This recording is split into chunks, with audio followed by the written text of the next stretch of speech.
बंधु माने आजिर एही कार्यक्रम को आपण मानक स्वागत।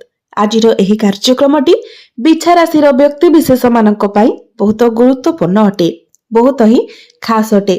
कारण वर्तमान भगवान शनिंकर प्रकृत खेल आरंभ हो सारी। एप्रिल 14 तारिख ठारू प्रकृति रे संभाव्य भाव तीव्र तीनोटी गुरुत्वपूर्ण घटना आपणक जीवन में घटिबाकू जाउछि।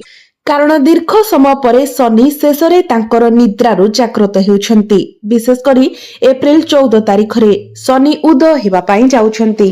एही समय भगवान शनिंकर प्रकृत कृपा एवं आशीर्वाद आपणकर अस्तित्व रे प्रवाहित हेबा आरंभ हेबो। आपणक जीवन रे जहा घटिबाकू जाउछि ताहा आपणकर कल्पनार बाहरी। ए पर्यंत शनि आपणकर पंचम भाव रे सूर्यंक सहित एकत्र बसिथिले।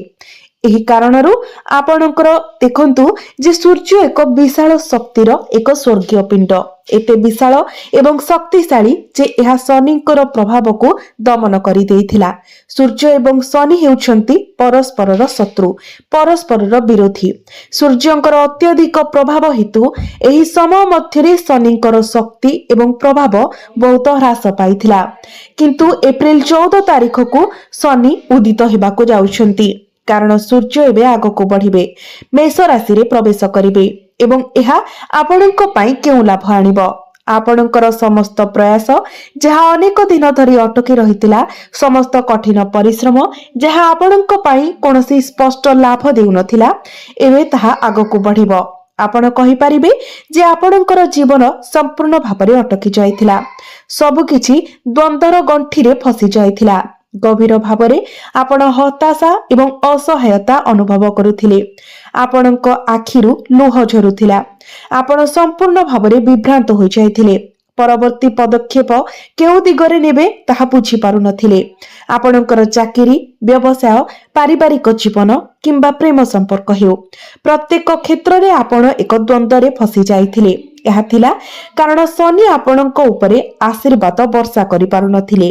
किंतु एबे शेषरे दीर्घ विरति परे शनि पुणी थरे जाग्रत हेउछंती एवं जेतेबेले शनि पुनर्बार जाग्रत हुंती, जेतेबेले शनि उदित हुंती, एहा बुझंतु एहा एक संपूर्ण नूतन जीवनर प्रभात को चिन्हित करे एवं आपणकर जीवनर एही नूतन अध्याय केउठारो आरंभ हेउछि। पंचम भावरु। पंचम भावरे शनि वर्तमान मंगलंक सहित गोचर करुछंती।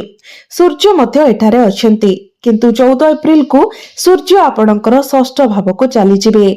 तेबे बंधु माने सतर्क रुहंतु, कारण आपणकर एक छोट भूल सहजरे शनिकर क्रोध को प्रज्वलित करि पारे एवं आपणक उपरे तांकर असंतोष को आमंत्रण करि पारे।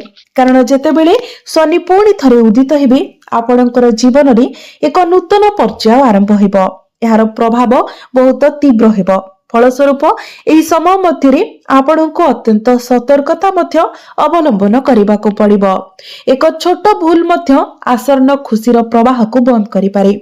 एहा आपणको सहित मध्य घटि पारे। बंधु माने सतर्कता को अत्यंत जरूरी करि दिए। किछि भूल अछि जहा आपणको जे कोनोसी मूल्य रे एड़ाइबा उचित, एपरिकी अजाणतरे मध्य। एहा व्यतीत आमे एक शक्तिशाली प्रतिकार मध्य कहिबु, जहा द्वारा शनिकर प्रत्यक्ष प्रभाव आपणकर जीवनर प्रत्येक क्षेत्र को गभीर सकारात्मक भावरे प्रभावित करिबो। तेणु आसंतु ए विषय विस्तार भावरे आलोचना करिबा। किंतु ता पूर्वरु प्रथमे आपण माने वीडियोटी को लाइक करी चैनलटी को सब्सक्राइब करि दियंतु एवं कमेंट बॉक्स रे भक्ति एवं श्रद्धार सहित जय शनिदेव निश्चय लिखंतु। बंधु माने ध्यान दियंतु जे शनि आपणकर पंचम भावरे गोचर करुछंती। पंचम भावटी हेउछि आपणकर शिक्षार भाव, आपणकर संतानर भाव एवं प्रेम जीवनर भाव। तो सूर्य एवं शनि जेहेतु एठारे एकत्र गोचर करुथिले, तो शनि तांकर प्रभावशाली प्रभाव आपणक उपरे पकाई पारु नथिले। तांकर शक्ति दमन होई जाउथिला। अर्थात आपणकर शिक्षा क्षेत्र, आपणकर पिलामानंकर एवं आपणकर प्रेम जीवन रे मध्य एहार प्रतिकूल प्रभाव आपण देखिबाको पाउथिले। तो एबे आपणकर प्रेम जीवन रे एक गुरुत्वपूर्ण सकारात्मक परिवर्तन देखिबाको पाइबे। पूर्वरु जेतेबेले सूर्य एवं शनि आपणकर पंचम भावरे एकत्र थिले, ତ ଆପଣଙ୍କ ମଧ୍ୟରେ ଛୋଟ ଛୋଟ କଥାକୁ ନେଇକି ଯୁକ୍ତି ତର୍କ ଦେଖାଯାଉଥିଲା, ମନାନ୍ତର ମତାନ୍ତର ହେଉଥିଲା। କିନ୍ତୁ ଏବେ ଆପଣଙ୍କର ପ୍ରେମ ଜୀବନରେ ଆପଣ ଏକ ସକାରାତ୍ମକ ପରିବର୍ତ୍ତନ ଦେଖିବାକୁ ପାଇବେ। ପୂର୍ବରୁ ଯଦି ଆପଣଙ୍କ ମଧ୍ୟରେ କୌଣସି ପ୍ରକାରର ମତାନ୍ତର ଥିଲା, ମିସଅଣ୍ଡରଷ୍ଟାଣ୍ଡିଂ ଥିଲା, ତ ଏବେ ସେ ସବୁ ଦୂର ହୋଇଯିବ। ଯେଉଁମାନେ ସିଙ୍ଗଲ ଅଛନ୍ତି ସେମାନଙ୍କୁ ନୂତନ ପାର୍ଟନର ମିଳିବାର ମଧ୍ୟ ସମ୍ଭାବନା ରହୁଛି। ଏହା ବ୍ୟତୀତ ଆପଣଙ୍କର ପ୍ରେମ ଜୀବନ କିମ୍ବା ବୈବାହିକ ଜୀବନ ବିଷୟରେ ଆପଣଙ୍କର ଜୀବନ ସାଥୀ ଆପଣଙ୍କୁ ପ୍ରକୃତରେ ବୁଝିପାରିବେ। ଅନେକ ସମୟ ଧରି ଆପଣ ଏକ ଗଭୀର ଏକାକିତା ଅନୁଭବ କରୁଥିଲେ, ଯଦିଓ ଆପଣଙ୍କ ପାଖରେ ସବୁ କିଛି ଥିଲା, ପରିବାର, ବନ୍ଧୁ ଏବଂ ସମ୍ପର୍କୀୟ, ତଥାପି ଆପଣ ନିଜକୁ ଏକାନ୍ତ ଅନୁଭବ କରୁଥିଲେ, ଏପରିକି ଭିଡ଼ ଭିତରେ ମଧ୍ୟ। କାରଣ ଏହା କେବଳ ଶନିଙ୍କର ପ୍ରଭାବ ଥିଲା। ଯେତେବେଳେ ଶନି ଅସ୍ତ ହୋଇଯାଆନ୍ତି, ଆମେ ନିଜକୁ ଯେତେ ବଡ଼ ସମାବେଶରେ ପାଉ ଆମେ ଗଭୀର ଏକାକୀ ଅନୁଭବ କରୁ। ଏହା ଏପରି ଅନୁଭବ ହେଉଛି ଯେପରି ଏହି ଦୁନିଆ ପ୍ରକୃତରେ ଆମର ନୁହେଁ। କିନ୍ତୁ ଏବେ ଆପଣ ଏହି ଅବସ୍ଥାରୁ ବାହାରି ଆସିବେ ଏବଂ ଆପଣ ବହନ କରୁଥିବା ମାନସିକ ବୋଝ ମଧ୍ୟ କମିବା ଆରମ୍ଭ କରିବ। ଆପଣ ଅନୁଭବ କରୁଥିବା ଚିନ୍ତା ଏବଂ ଚାପରେ ଏକ ଗୁରୁତ୍ୱପୂର୍ଣ୍ଣ ହ୍ରାସ ମଧ୍ୟ ଆପଣ ଦେଖିବାକୁ ପାଇବେ। ବନ୍ଧୁମାନେ, ଆପଣଙ୍କର ପ୍ରୟାସରୁ କୌଣସି ସ୍ପଷ୍ଟ ଲାଭ ଆପଣଙ୍କୁ ମିଳୁନଥିଲା। ଅନ୍ୟ ଶବ୍ଦରେ, ଆପଣ ଯେଉଁ କଠିନ ପରିଶ୍ରମ କରୁଥିଲେ ତାହା ସେ ସବୁ ବେକାର ହୋଇଯାଉଥିଲା। ଯଦି ଆପଣ ଆପଣଙ୍କର କ୍ୟାରିୟରରେ ଆଗକୁ ବଢିବାକୁ ଚେଷ୍ଟା କରୁଥିଲେ ତ ସେଥିରେ ମଧ୍ୟ ବାଧାବିଘ୍ନ ଆସୁଥିଲା। କିନ୍ତୁ ଏବେ ସେହି ସମସ୍ତ ବାଧାବିଘ୍ନ ଦୂର ହୋଇଯିବ। ଏବେ ଧୀରେ ଧୀରେ ଆପଣ ଲାଭ ଦେଖିବାକୁ ଆରମ୍ଭ କରିବେ। ଏହା ଷ୍ଟକ୍ ମାର୍କେଟ ହେଉ, ସେୟାର ମାର୍କେଟ ହେଉ କିମ୍ବା ରିଅଲ ଇଷ୍ଟେଟ ବ୍ୟବସାୟରେ ଆପଣ କିଛି ଇନଭେଷ୍ଟ କରୁଛନ୍ତି ତ ଆପଣ ସେଠାରେ ଯଥେଷ୍ଟ ଲାଭ ପାଇବାର ଆଶା କରିପାରିବେ। କାରଣ ଶନି ବର୍ତ୍ତମାନ ଏହି କ୍ଷେତ୍ର ଉପରେ ସପ୍ତମ ଦୃଷ୍ଟିକୁ ରଖୁଛନ୍ତି। ଯେତେବେଳେ ଶନି ଉଦିତ ହୁଅନ୍ତି ତାଙ୍କର ଦୃଷ୍ଟି ଏକ ଅତ୍ୟନ୍ତ ହିତକର ପ୍ରଭାବ ପକାଇଥାଏ।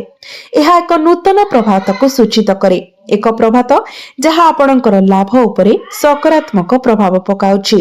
ତେଣୁ ଯଦି ଆପଣ କିଛି ଇନଭେଷ୍ଟମେଣ୍ଟ କରିବାକୁ ଚାହୁଁଛନ୍ତି ତାହା ଷ୍ଟକ୍ ମାର୍କେଟ ହେଉ, ରିଅଲ ଇଷ୍ଟେଟ ହେଉ କିମ୍ବା ସେୟାର ମାର୍କେଟ ହେଉ, ଆପଣଙ୍କ ପାଇଁ ଏଥିପାଇଁ ସମୟ ବହୁତ ଅନୁକୂଳ ରହୁଛି। ଏବେ ପରବର୍ତ୍ତୀ 3ଟି ଗୁରୁତ୍ୱପୂର୍ଣ୍ଣ କଥା ମୁଁ ଆପଣଙ୍କୁ କହିବାକୁ ଚାହୁଁଛି। ଶନି ଆପଣଙ୍କର ଧନ ଭାବକୁ ମଧ୍ୟ ଦେଖୁଛନ୍ତି। ତ ଯେତେବେଳେ ଆର୍ଥିକ ବିଷୟ କଥା ଆସେ, ଆପଣଙ୍କର ଜୀବନ ଆରମ୍ଭରୁ ଲୁହ ଏବଂ ସଂଘର୍ଷର ଉତ୍ସ ହୋଇ ଆସିଛି, ଏହା ନିଶ୍ଚିତ। ଯେତେବେଳେ ଆପଣ ଜୀବନରେ ଆଗକୁ ବଢିବାକୁ ଇଚ୍ଛା କରୁଥିଲେ, ଯେତେବେଳେ ଆପଣ ଏକ ବଡ଼ ମାଇଲ ଖୁଣ୍ଟ ହାସଲ କରିବାକୁ କିମ୍ବା ଗୁରୁତ୍ୱପୂର୍ଣ୍ଣ ସମ୍ପତ୍ତି ସଂଗ୍ରହ କରିବାକୁ ଚେଷ୍ଟା କରୁଥିଲେ, ଆପଣଙ୍କର ଚାରିପାଖର ଲୋକମାନେ ସବୁବେଳେ ଆପଣଙ୍କୁ ତଳକୁ ଟାଣିବାକୁ ଚେଷ୍ଟା କରୁଥିଲେ। କଠୋର ବାସ୍ତବତା ହେଉଛି ଯେ କେହି ବାସ୍ତବରେ ଆପଣଙ୍କୁ ସଫଳ ହେବାକୁ ଦେଖିବାର ଚାହାନ୍ତି ନାହିଁ। କେତେବେଳେ ଆପଣ ଆପଣଙ୍କର ନିଜର ଘରୋଇ ପରିସ୍ଥିତି ଦ୍ୱାରା ଦବି ଯାଇଥିବା କିମ୍ବା ପଛକୁ ଟାଣି ହୋଇ ରହିଥିବା ଅନୁଭବ କରୁଥିଲେ। ଅନ୍ୟ ସମୟରେ ବାହ୍ୟ ଶକ୍ତି କିମ୍ବା ବ୍ୟକ୍ତିମାନେ ଆପଣଙ୍କ ବିରୁଦ୍ଧରେ ଷଡ଼ଯନ୍ତ୍ର କରିଥିଲେ। ଆପଣ ଆପଣଙ୍କର ନିକଟତମ ମଣ୍ଡଳୀରେ ଜଣେ ବି ବ୍ୟକ୍ତିଙ୍କୁ ପାଇନାହାନ୍ତି ଯେ ଆପଣଙ୍କ ସହିତ ଠିଆ ହେବାକୁ, ଆଗକୁ ଯିବାକୁ କିମ୍ବା ଆପଣଙ୍କୁ ଆଗକୁ ବଢିବାକୁ ପ୍ରୋତ୍ସାହିତ କରିଛନ୍ତି। ଆପଣଙ୍କୁ କହିଛନ୍ତି ଯେ ମୁଁ ତୁମର ପଛରେ ଅଛି, ମୁଁ ସବୁ କିଛି ପରିଚାଳନା କରିବି କହି ଆପଣଙ୍କୁ ଉତ୍ସାହିତ କରିବାକୁ ପ୍ରସ୍ତୁତ। ଆପଣ କେବେ ଏପରି ବ୍ୟକ୍ତିଙ୍କୁ ଭେଟି ନାହାନ୍ତି, ବରଂ ସମସ୍ତେ ଆପଣଙ୍କୁ ଫସାଇବାକୁ ଇଚ୍ଛା କରୁଥିବା ପରି ମନେ ହେଉଥିଲା। ଆପଣ ଦାୟିତ୍ୱରେ ଫସି ଯାଇଥିଲେ କିମ୍ବା ପାରିବାରିକ ଦ୍ୱନ୍ଦ୍ୱରେ ନିଜକୁ ଫସି ରହିଥିବାର ଅନୁଭବ କରୁଥିଲେ। ଏହି ଚକ୍ର ବହୁତ ଦିନ ଧରି ଜାରି ରହିଲା, କିନ୍ତୁ ଏବେ ଆପଣ ଆଉ ନିଜକୁ ଫସି ରହିବାକୁ ଦେବା ଉଚିତ ନୁହେଁ। ଆପଣ ଯେତେ ଅଧିକ ଏହି ସାଂସାରିକ ଆସକ୍ତି ଏବଂ ଭ୍ରମରେ ଫସି ରହିବେ, ଆପଣଙ୍କ ପାଇଁ ଉନ୍ନତି କରିବା ସେତେ କଷ୍ଟକର ହେବ। କାରଣ ଆପଣଙ୍କର ଧନ ଭାବ ଉପରେ ଶନିଙ୍କର ଏକାଦଶ ଦୃଷ୍ଟି ପ୍ରକୃତରେ ଅସାଧାରଣ ସୁଯୋଗ ଆଣିବାକୁ ଯାଉଛି। ଆପଣଙ୍କର ବ୍ୟବସାୟ, ଚାକିରି କିମ୍ବା କ୍ୟାରିୟର ହେଉ, ଏହି ପର୍ଯ୍ୟାୟ ଉତ୍କୃଷ୍ଟ ସୁଯୋଗ ଆଣିଦେବ ଏବଂ ଆପଣ ଧନ ଅର୍ଜନ କରିବା ପାଇଁ ପ୍ରଚୁର ସୁଯୋଗ ପାଇବେ। ତେଣୁ ବନ୍ଧୁଗଣ, ପ୍ରୟାସ କରନ୍ତୁ। କାରଣ ଯଦି ଆପଣ ପୂର୍ବରୁ 50 ଟଙ୍କା ରୋଜଗାର କରୁଥିଲେ, ତେବେ ସେହି ପରିମାଣ ବର୍ତ୍ତମାନ 500 ପର୍ଯ୍ୟନ୍ତ ବୃଦ୍ଧି ପାଇପାରିବ। ଏହି ସରଳ କଥାକୁ ବୁଝିବା ଦ୍ୱାରା ଆପଣ ଶନି ଉଦୟ ସମୟରେ ଘଟୁଥିବା ସକାରାତ୍ମକ ଘଟଣାଗୁଡ଼ିକର ପରିମାଣ ଆକଳନ କରିପାରିବେ। ତଥାପି କିଛି ପଦକ୍ଷେପ ମଧ୍ୟ ଆପଣଙ୍କୁ ନେବା ଅତ୍ୟନ୍ତ ଜରୁରୀ। ମୁଁ ଆପଣଙ୍କୁ କିଛି ଏଡ଼ାଇବା ପାଇଁ ଥିବା ଭୁଲ ଗୁଡ଼ିକ ମଧ୍ୟ କହିବି। ପ୍ରଥମେ ମୁଁ ପ୍ରତିକାର ବିଷୟରେ କହୁଛି। ଏହି ସମୟରେ ଆପଣ ଏକ ହସ୍ପିଟାଲକୁ ଯାଆନ୍ତୁ, ବିଶେଷ ଭାବରେ ଏକ ସରକାରୀ ହସ୍ପିଟାଲ। କାରଣ ସେଠାରେ ଆପଣ ଅନେକ ଅଭାବୀ ବ୍ୟକ୍ତିଙ୍କୁ ଭେଟିବେ, ଯେଉଁମାନଙ୍କୁ ସହାୟତା ଆବଶ୍ୟକ, ତାହା ଟଙ୍କା କିମ୍ବା ଔଷଧ ଆକାରରେ। ସେଠାରେ ଅନେକ ଗରିବ ଲୋକ ଦେଖାଯାଆନ୍ତି, ତେଣୁ ଆପଣ ସେମାନଙ୍କୁ ଔଷଧ ପ୍ରଦାନ କରି, ଫଳ ପ୍ରଦାନ କରି କିମ୍ବା ଏକ ଛୋଟ ଆର୍ଥିକ ସହାୟତା ଦେଇ ଆପଣଙ୍କର ସାହାଯ୍ୟ କରିପାରିବେ। ଏହା ଶନିଙ୍କର ପ୍ରଭାବକୁ ଯଥେଷ୍ଟ ଭାବରେ ଦୃଢ କରିବ। ଶନି ତୁରନ୍ତ ସକ୍ରିୟ ହୋଇଯିବେ ଏବଂ ଆପଣଙ୍କର ଅଟକି ରହିଥିବା କିମ୍ବା ପଡି ରହିଥିବା କାର୍ଯ୍ୟଗୁଡ଼ିକ ସୁଗମ ଭାବରେ ଆଗକୁ ବଢିବ। ଏହା ବ୍ୟତୀତ କୌଣସି ଶନି ମନ୍ଦିର ପରିଦର୍ଶନ କରନ୍ତୁ ଏବଂ ବାହାରେ ଥିବା କୁକୁରମାନଙ୍କୁ ବିସ୍କୁଟ ଏବଂ ରୁଟି ଖାଇବାକୁ ଦିଅନ୍ତୁ। ଦେଖନ୍ତୁ, ଯେତେବେଳେ ଶନି ଉଦୟ ହୁଅନ୍ତି, ଆମର ପ୍ରାଥମିକ ଧ୍ୟାନ ଆମର କର୍ମ ଉପରେ ରହିବା ଉଚିତ। ଆପଣ ଏପରି କୌଣସି ନକାରାତ୍ମକ କାର୍ଯ୍ୟରେ ଲିପ୍ତ ହେବା ଉଚିତ ନୁହେଁ ଯାହା ଭବିଷ୍ୟତରେ ଅସୁବିଧା ସୃଷ୍ଟି କରିପାରେ।